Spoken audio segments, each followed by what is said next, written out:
What's up, everybody? I want a reaction video, know what I'm saying? This video, we're going to be reacting to Swish Out, regrading every major NBA offseason move. Yeah, I hope you guys like it. Make sure you subscribe, like the video, and comment down below what videos you guys want me to react to. And yeah, let's get into the video.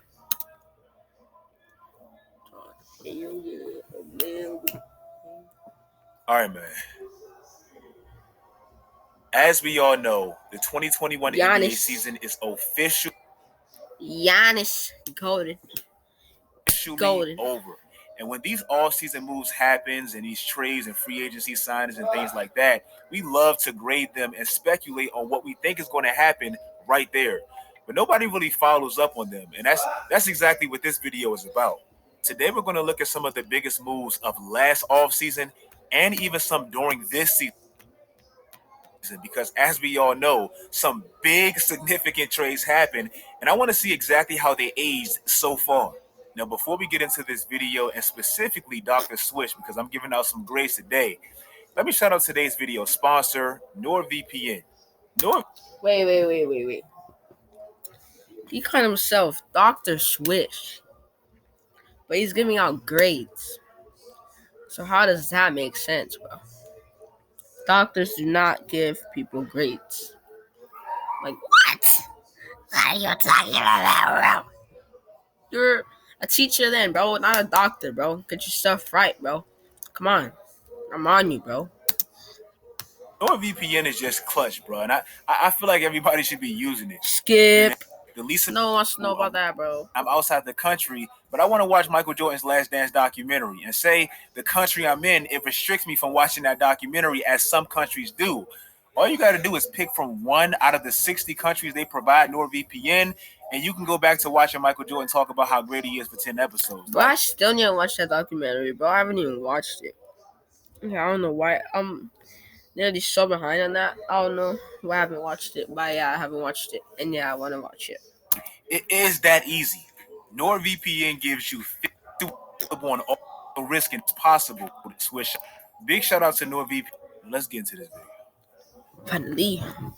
Hey, look, when you look at your season, at one point you were 17-32, and then you go 17-6, and you work your way into this tournament, now into the playoffs. What did that tell you about what this team is made of? Resiliency, man. We got a lot of guys in this locker room. We've been through so much, COVID, injuries, but we stuck with it. You know, we had a time in our season where we could have quit, but the guys in the locker room didn't do it. Did an amazing job of sticking with each other, sticking to what we do and what we know, and we put ourselves in position to be in the playoff. I'm going to start with one of the biggest trades of this past offseason, if not the biggest trade, Russell Westbrook. I did this exact video mid-season around March, but I still can't believe he got traded to the damn Wizards, bro. To the Wizards, bro. It was so weird seeing him at first in the Wizards uniform. I gave this trade a C- on both sides. At that specific time, Washington was 14-20, and the Rockets were 11-20. He literally could have just kept John Wall, bro. Like, he literally just traded John Wall for a triple-double machine. But, like, John Wall, you see right here, he was averaging more points. So, literally should have just kept John Wall. They, what's it called?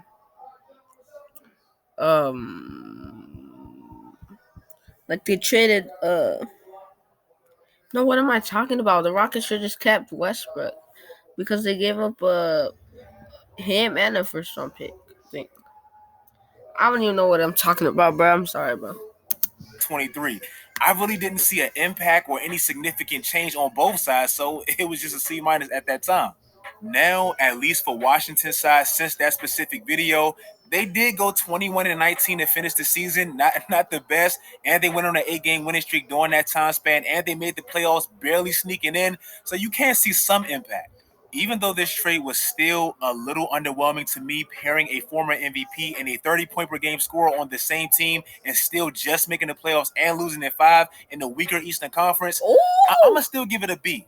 simply for the exciting moments that Russell Westbrook did produce, breaking the triple double record and things like that. That did give the Washington Wizards some momentum going into the playoffs, and the fact that they showed some resiliency that I think they got from Russell Westbrook down the stretch. Like they were fighting tooth and nail, and they did make the playoffs. So I'm gonna give that a B. On the Rockets side, I'm gonna actually go down a grade. Originally, I said a C minus. I'm gonna go down to a D plus. John Wall was pretty much like a downgraded version of himself, shooting career lows and splits, and even Meet Editor X, the world's most advanced website design platform. No nasty.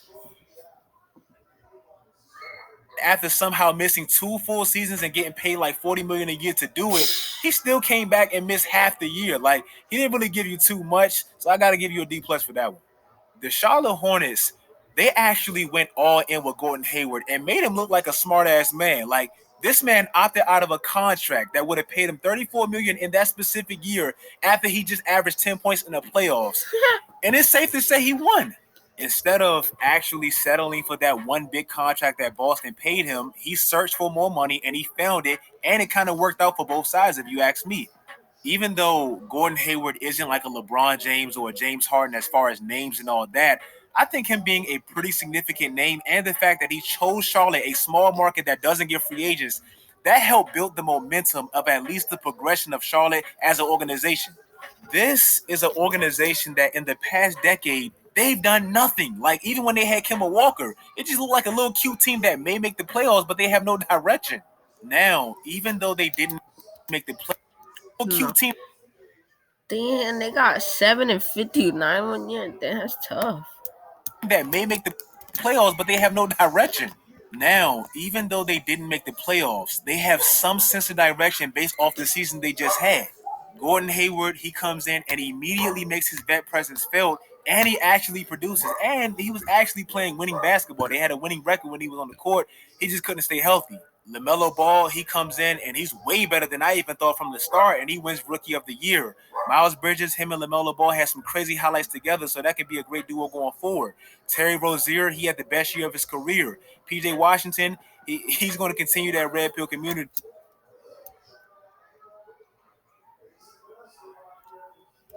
on YouTube and all that stuff with the stuff he's doing off the court. So everybody is thriving, bro. Like everybody was thriving in Charlotte. I'm gonna stick with my original grade on this one, and I'm gonna give this a B plus. James Harden basically forcing his ass out of Houston and getting traded to Brooklyn. That was obviously the biggest move of the year, like by far. And if we're being real, bro, it was looking really scary for the NBA. Like really, really scary. Before the NBA playoffs even started, I picked the Brooklyn Nets to win the NBA championship, as you guys probably know. And not to take away anything from the Milwaukee Bucks, I'm happy they won. I probably wouldn't rather have any other champion right now. I'm still almost positive if the Brooklyn Nets didn't get hurt like they did, I would have been right. James Harden gets injured like 3 seconds into the second round, and Kyrie Irving gets a nasty ankle turn in Game 4. So this ultimately resulted in Kevin Durant pretty much doing everything by himself, with James Harden being hobbled, and they never really got to finish what exactly they started. Still, even with that being the case, I'm gonna still give this Brooklyn trade a A just off of potential alone. In the first round, when everyone was healthy, Kevin Durant, Kyrie Irving, and James Harden, they looked unbeatable and they all played great during the season. Even though they didn't play a lot of games together as a trio, whatever duo they threw out there, Kyrie Irving and James Harden one night, then James Harden and Kevin Durant, then Kyrie Irving and Kevin Durant, whatever they threw out there, it worked. Everybody bought into their specific roles and they won. Now, going into next season, the Nets still have the best odds to win the NBA championship on damn near every other site. And depending on what all three of them do in the 2022 offseason when they all can be free agents at the exact same time, this can be a crazy trio for at least the next 5 years. The last time I did this video in my mid-season edition, I didn't include this trade because obviously it didn't happen yet.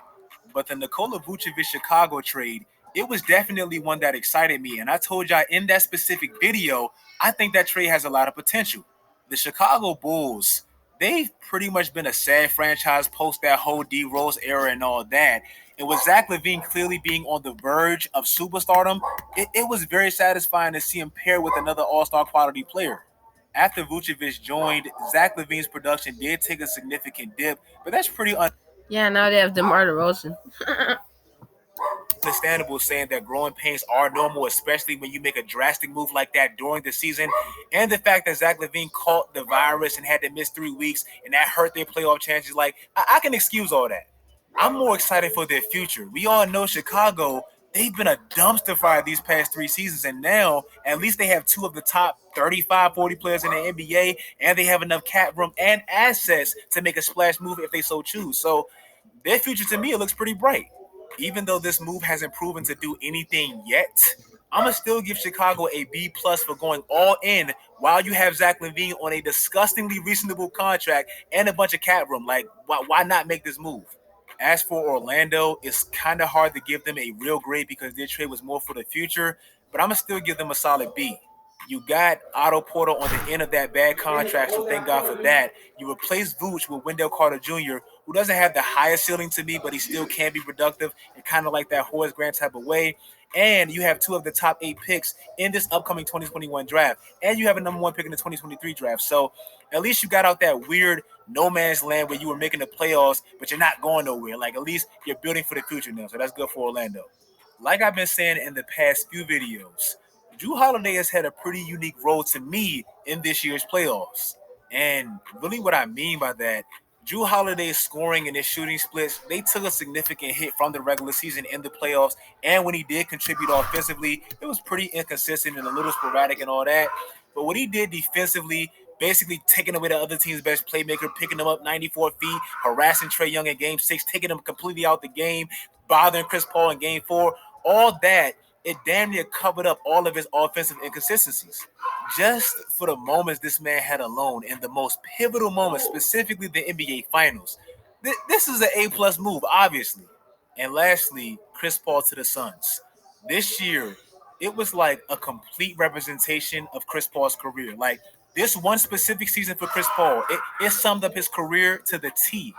Go to a new team, normally a team in need of that leadership presence, which he filled for them, completely change the culture and drastically improve the team, which he did for the Phoenix Suns, get injured, which he did, and ultimately not really show up when you need him most. Even though Chris Paul, to me, didn't exactly seize the moment as that vet, specifically in Game 4. He chose the worst time to have the worst game of his career. And Game 5, he was coasting too long and waited too long to take over the fourth. It's a lot that Chris Paul kind of bothered me in the NBA Finals.